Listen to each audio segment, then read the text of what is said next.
This section is about other types of equations. Specifically, we will talk about rational exponents, radical equations, equations that are quadratic in form, and rational equations. To start, let's take a look at the rational exponents as a refresher.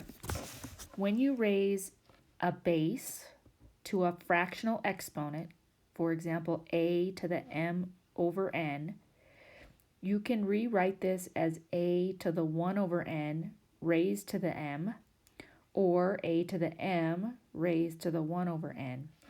In either case, this turns out to be a fraction. So, for example, if you have 3 to the 1/2, that is going to be the square root of 3. In this particular case, the numerator of your fraction is the power on the 3, and the denominator of the fraction is what we call the index. Now, with a square root, we don't normally write it. If you're taking a look at something like 25 to the 2/3, that would then be the cube root of 25 squared, or the cube root of 25 quantity squared. So let's take a look at a couple of examples here. Let's evaluate 27 to the 2/3 power. The denominator is going to become our index. So we're going to have the cube root of 27. At this point, I could put the square on the 27, but in this particular case, it's a little easier to put it on the outside because 27 is a perfect cube, and we will get 3 squared, or 9. For the next example, we have 125 to the 1/2 power. That's the square root of 125. In this case, we don't write the 2 for the index, it's implied, but we should simplify this. So let's think of 125 as 25 times 5, and then using our rules for radicals, we can take the square root of each piece, and we'll get 5, which is the square root of 25, times the square root of 5. The next thing we'd like to take a look at here are some polynomial equations. Polynomial equations that are not necessarily quadratics, but we can still solve them using factoring. So for this first one, we notice we have 3 terms, and of those 3 terms, we notice that we have a GCF, or a greatest common factor, of x. So we will factor that x out, leaving us x squared minus 7x plus 12 equals 0. And then we will factor the remaining quadratic, 2 things that multiply to 12 that add to -7 would be -3 and -4.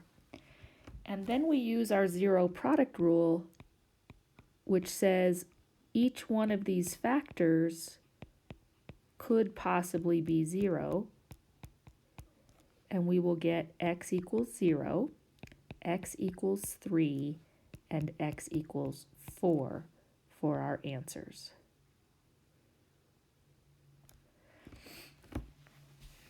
We have to be really, really careful and not divide by x, and I will show you that in this next example. First, anytime we want to solve by factoring, we want to set our equation equal to 0. So I'm going to subtract 4x from either side. And I notice that I have a common factor of numerically a 4 and algebraically an x squared.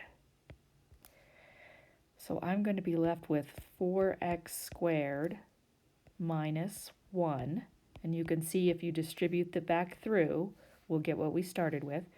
And then I notice too that this is a difference of 2 squares.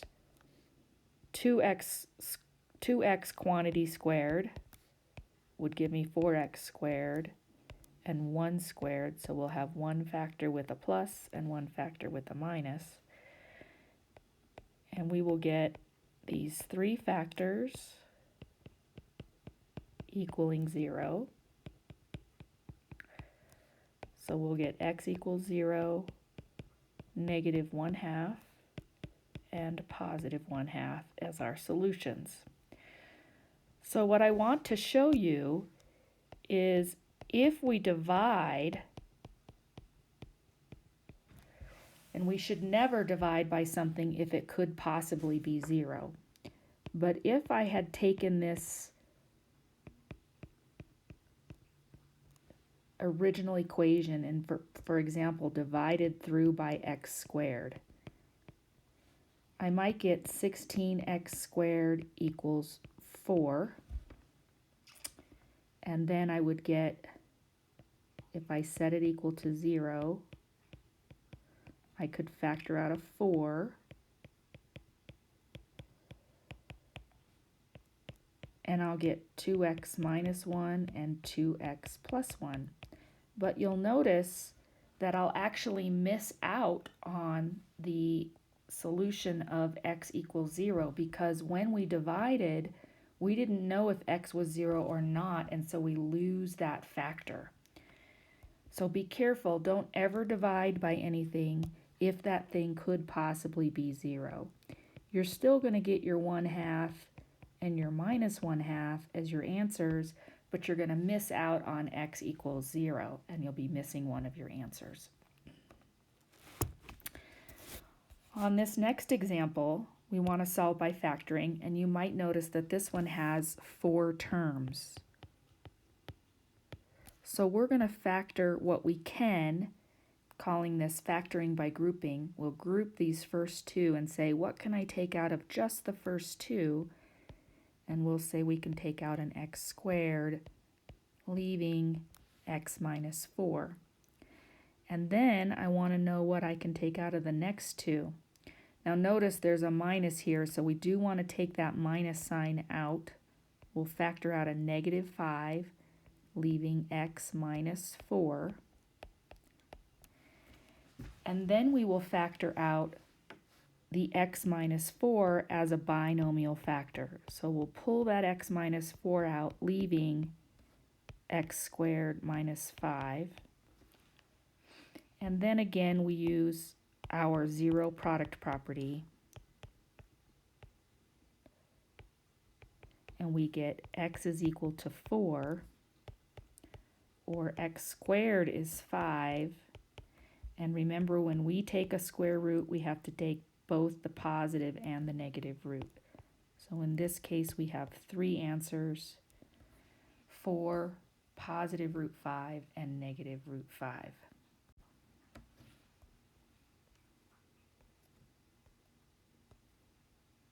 Moving on, we want to be able to solve radical equations as well. And for a radical equation, what we're saying is we have a radical sign. It could be a square root or a cube root, etc. So what we want to do on problems such as this is we want to isolate the radical. We want to raise that radical to a power. We want to solve that radical equation. We won't have a radical in it anymore. And then we have to check our answers. So if you read through this, this is what this says here. Now, the question becomes, why do we have to check our answers? And that is because when we have 2 things that are not equal, such as 3 and negative 3, when we square both sides of that equation, we actually take something that was not equal and we make it equal. And since we're going to be dealing with equations that have variables in them, we're not going to know if that's what we've done. So keep in mind that part of your process is to check your answers. So I like the mnemonic IRS check, your tax check. Isolate, raise, solve, and then check your result. So for our first example here, we're going to take a look at the square root of x plus 2 minus 1 equals 5. So we're going to start by isolating this radical. X plus 2 equals 6. And then we will square both sides of this. So we will get x plus 2, because we're squaring a square root, equals 36, or x equals 34. So we must check our answers. So we'll do a quick check here. And we'll get the square root of 34 plus 2 minus 1 equals 5. Square root of 36 minus 1 equals 5. Or 6 minus 1 equals 5. And so this answer does check, and it's a valid solution. Let's take a look at this next example, B, and do exactly the same thing. Now in this case, the radical is already isolated, so we can kind of skip that step. The next step is to square both sides. Now when you square a square root, you get what's called the radicand, you get what's underneath the radical. But on the right-hand side here, we're going to have to FOIL, multiply this by itself. So let's see what we get when we do that. We get x squared minus x, and then minus x, and then plus 1. So we now have 4 minus 4x equals x squared minus 2x plus 1. And since I have this squared term, I'm going to move my 4 and my minus 4x to the other side. So I'm going to have x squared. If I add 4x, I'm going to get 2x. And if I subtract 4, I'm going to get minus 3. So I'm hopeful that I can find two numbers that multiply to negative 3. That's either 1 and negative 3 or negative 1 and positive 3. They do have to add to 2, so we're going to get negative 1 and positive 3. And using our zero product property, we'll get x equals 1 and x equals negative 3. Now we have to check these. So if I do the square root of 4 minus 4 times 1 equals 1 minus 1, I get 0 equals 0. This checks, and it's a valid solution. If I then check negative 3, I get 4 minus 4 times negative 3 equals negative 3 minus 1. So 4 plus 12 is going to give me the square root of 16. And you can see that we get 4 equals negative 4. So this answer here, x equals negative 3, is called an extraneous solution. We did not do anything wrong in our process of solving, except that we kind of did this. We squared both sides, but we didn't know that those sides weren't actually equal. Let's do two more. This next one is very similar. We're going to square both sides. We will get 5x minus 11. And since we just squared this, I'll write it out. X squared minus 2x plus 1. And again, I will set this equal to 0. So I'll subtract 5x. I'll add 11. And I'll get x minus 3 and x minus 4 for solutions of positive 3 and positive 4. Now again, I'm not done. I do have to check my answers. If I plug in my 3, I'm going to get 15 minus 11 equals 2, and the square root of 4 is in fact 2. So 3 is a good answer. If I check 4, I'll get 20 minus 11 equals 3, and the square root of 9 is 3. And so both of these are actually good answers, and we don't have to toss any of these answers out. This last example is a little bit more involved because you'll notice right away that we have actually two radicals in this original equation. And that just means we're going to have to go through the process of isolating, raising it to a power, solving twice. So we're going to start by saying, okay, we have this already isolated. So we're going to square both sides. When I do that, I have to FOIL this left-hand side. So I'm going to write it out as the square root of 9x plus 4 times the square root of 9x plus 4 equals the square root of x. Oops, I'm squaring that, so it is not under the root anymore, is it? So that is just going to give us x plus 30. So in the first time we square, we get rid of one of them. So the square root of 9x times the square root of 9x is the square root of 9x squared, so it's just 9x, plus 4 root 9x, plus 4 root 9x, plus 16 equals x plus 30. So we want to combine like terms. This is going to give us 8 root 9x, and I'm going to move everything else over to the other side. So I'm going to subtract 9x and 16. That's going to give me 8 root 9x equals minus 8x plus 14. At this point, I've isolated again this radical. So I'm going to square both sides of this equation. So this is the second time I'm doing this to get rid of the second square root. Now when you square root a product like this, we have to square the 8 and the square root.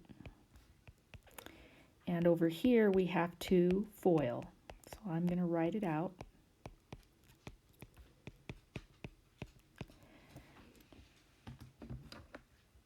(64 times 9 is going to give us 576x. Negative 8x times negative 8x is going to give us 64x squared. Our outsides and our insides together are going to give us minus 224x plus 196.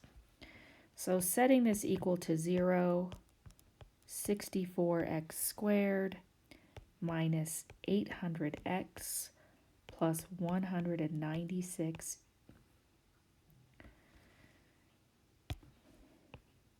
is our quadratic. And because these numbers are so big, I'm just going to use the quadratic formula. Negative b plus or minus the square root of b squared minus 4 times a, which is 64, times c, which is 196, all over 2 times 64, or 128. So I'll let you use your calculator here, but we get two answers, 12.25, and we get 0.25. Now we're not done because we do need to check our answers. So let's do that real quickly. Let's check our x equals 12.25. So we'll get 9 times 12.25 under the radical plus 4 equals 12.25 plus 30. And we end up with 14.5 equals 6.5, which is not true. So 12.25 is an extraneous solution. And when we check 0.25, we get we get the square root of 9 times 0.25 plus 4 equals the square root of 0.25 plus 30. And pulling out our calculator, we get 5.5 equals 5, which does check. So x equals 0.25 is our good solution. I'm going to stop there and start a new video just because this one's getting kind of long, and we will pick up with the other kinds of equations that we talked about in section 2.6.